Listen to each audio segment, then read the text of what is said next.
A recent public dispute between the European Commission and ex-owner Elon Musk has sparked concerns about the regulating body's ability to govern social media platforms.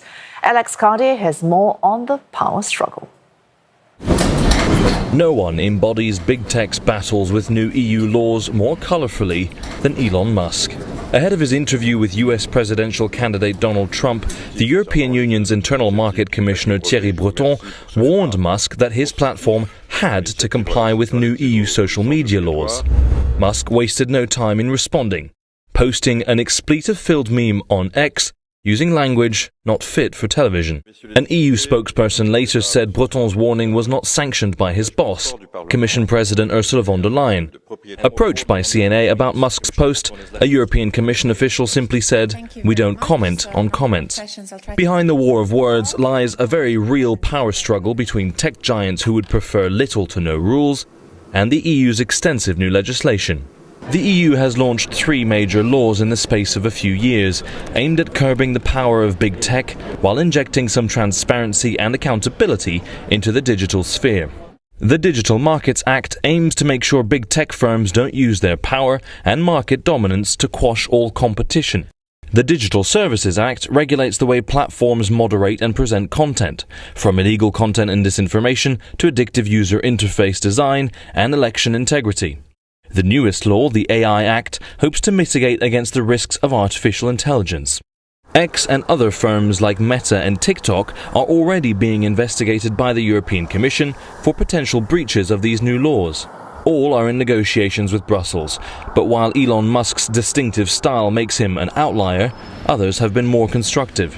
In the last 2 weeks alone, 2 of the world's biggest tech companies have announced changes to their platforms, prompted by the new rules. TikTok announced that it would shut down its TikTok Lite rewards in the EU, a point system whereby users would get rewards for engaging with content. Just days later, the world's largest company said it too would make changes. Silicon Valley behemoth Apple announced it would loosen the rules to its App Store after the EU said some of its practices led to unfair competition. Margrethe Vestager, the other EU commissioner in charge of overseeing these new rules, told CNA that this is more than about policing big tech firms. It's also about regaining user trust. In order for people to embrace technology and to trust it, I think the rules that we put in place are absolutely essential, foundational for a society where you can trust technology actually to serve you as a human being. And that, I think, is in everybody's long-term interest, also for the profitability of tech companies.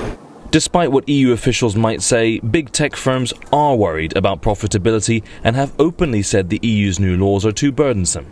Apple, Meta, Zalando and TikTok have all appealed some of these new rules, while others like Amazon have appealed the huge fines levied against it.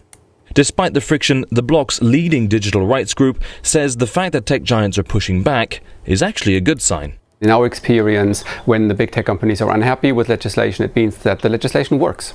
The idea of the DSA and the DMA in particular, the European laws on platform regulation, is precisely to limit the power of these big tech companies and to rein in some of the worst practices that they have had in the past. And so obviously they're going to be unhappy about it.